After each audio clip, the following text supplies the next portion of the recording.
Mulai yang pertama ini adalah Rosi yang pertama dengan tema pembangunan.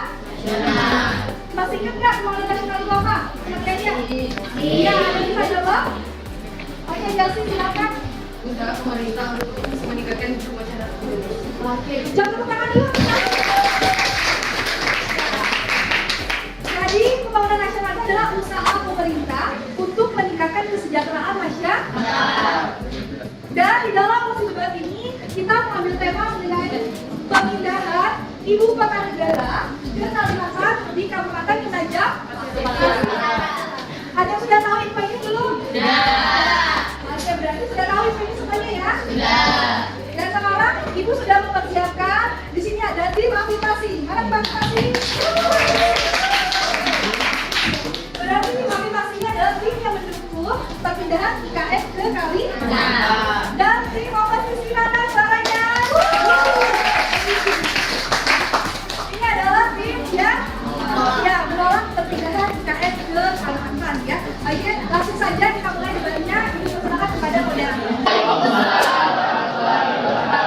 Selamat pagi Ibu dan rekan-rekan sekalian. Yang terhormat Ibu Neva ini siswa SPD selaku guru antropologi serta teman-teman kelas 12 bahasa yang berbahagia. Marilah kita panjatkan puji dan syukur atas kehadiran Allah Subhanahu wa taala atas rahmat kesehatan sehingga kita dapat berkumpul di acara debat pada kelas 12 bahasa. Topik yang akan kita bicarakan kali ini mengenai pemindahan ibu kota negara ke Kalimantan, Kabupaten Penajam Pasir Utara. Saya, Melania Mustasari, selaku moderator akan mengatur jalannya debat hari ini. Peserta debat pada hari ini terdiri atas dua kelompok, yaitu tim afirmasi dan tim oposisi. Semua peserta debat harus mematuhi peraturan yang telah ditetapkan. Ibu guru serta teman-teman dan peserta debat yang berbahagia dengan mengucapkan Bismillahirrahmanirrahim, maka acara debat antara tim afirmasi dari kelompok 1 dan tim oposisi dari kelompok 1 saya nyatakan dibuka. Baiklah, selamat pagi semuanya. Perkenalkan, kami dari tim afirmasi yang beranggotakan saya sendiri Lovenia Zahra Sofa, saya Intan, saya Sulit, saya Destika, saya Nuhareva. Sekian perkenalan dari kami. Baik, kemudian saya persilakan untuk tim oposisi memperkenalkan diri. Baik, kami dari tim oposisi, kami akan memperkenalkan diri dan saya sendiri Salsabila Bikramesti. Saya Alisa Nabila. Saya Nabila Uladari. Saya Fatut Putu. Saya Darsya Waradia. Sekian perkenalan kami, terima kasih. Baik, terima kasih untuk tim oposisi. Selanjutnya, pembicara satu dari tim afirmasi saya persilahkan untuk menyampaikan argumen.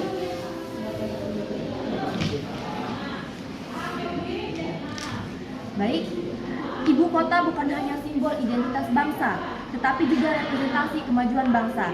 Selama ini, demi kegiatan ekonomi secara umum masih terpusat di Jakarta dan di Pulau Jawa, sehingga Pulau Jawa menjadi sangat padat dan menciptakan ketimpangan dengan pulau-pulau di luar Jawa. Apabila kita membiarkan hal tersebut berlanjut tanpa upaya yang serius, maka ketimpangan akan semakin parah. Maka dari itu, kami tim afirmasi menyatakan setuju dengan mosi pemindahan IKN ke Kalimantan, Kabupaten Penajam Pasir Utara. Ada beberapa alasan yang kami kemukakan kenapa kami mendukung mosi ini.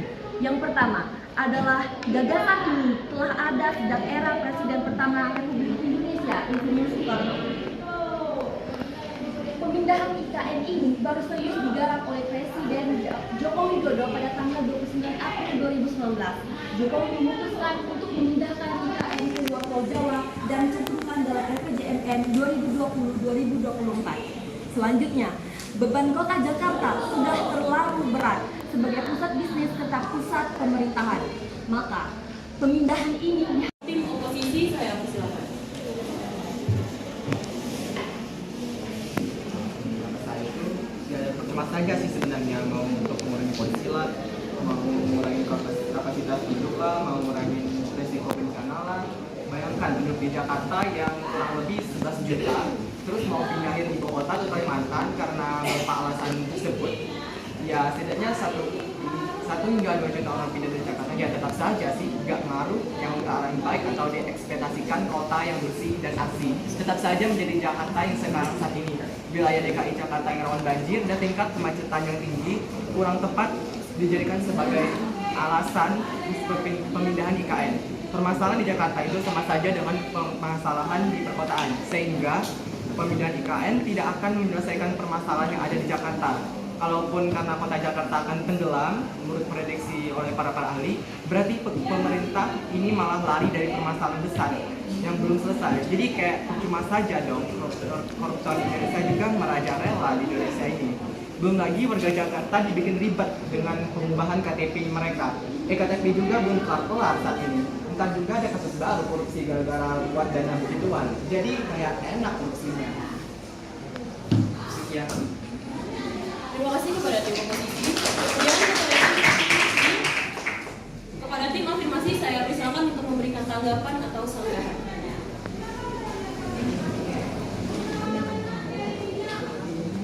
Kami akan menyanggah argumen dari tim oposisi. Pemindahan ibu kota dari Jakarta ke IKN Nusantara bukanlah tanpa argumen dan pendukung atas yang kuat dan valid.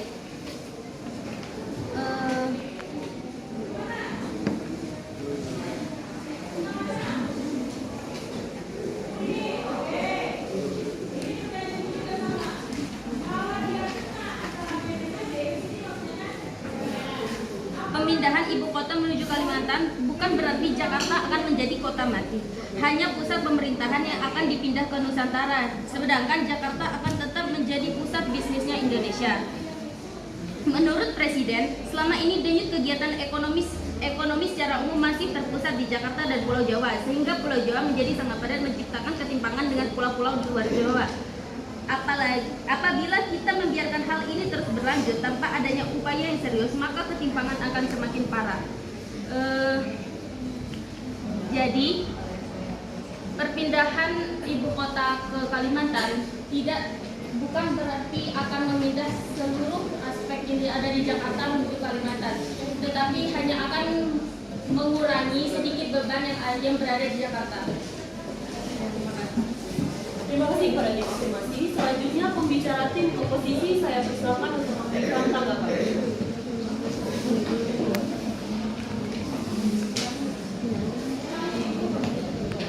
Baik, kami akan menyanggah pendapat dari tim afirmasi.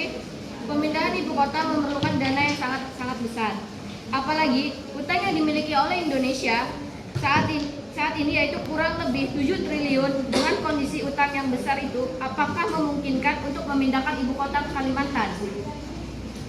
Seharusnya pemerintah itu lebih memfokuskan pembangunan manusia. Apalagi kondisi ekonomi masyarakat Indonesia saat ini masih mengalami turun akibat COVID-19. Selain itu, pekerjaan sebagian masyarakat juga tidak menentu selama 3-4 tahun ini. Jadi, kalau tetap saja ngeyel malah nambah berat utangnya sehingga menyusahkan pembangunan ekonomi di negeri ini. Sekian dari tim kami, terima kasih. Terima kasih kepada tim oposisi. Selanjutnya pembicara. Ya, itu kita refleksikan pembelajaran kita pada hari ini. Yang pertama, satu, setiap kebijakan pemerintah pasti ada pro dan kontra. Ada pro dan kontra. Itu sudah terjadi sejak zaman-zaman dulu sampai sekarang. Tapi apa kalau pemerintah itu berusaha untuk membuat kesejahteraan kepada masyarakat, kepada rakyat. Tapi ketika pemerintah itu sudah tidak sesuai dengan keinginan rakyat atau harapan rakyat, setelah itu boleh tidak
Ya,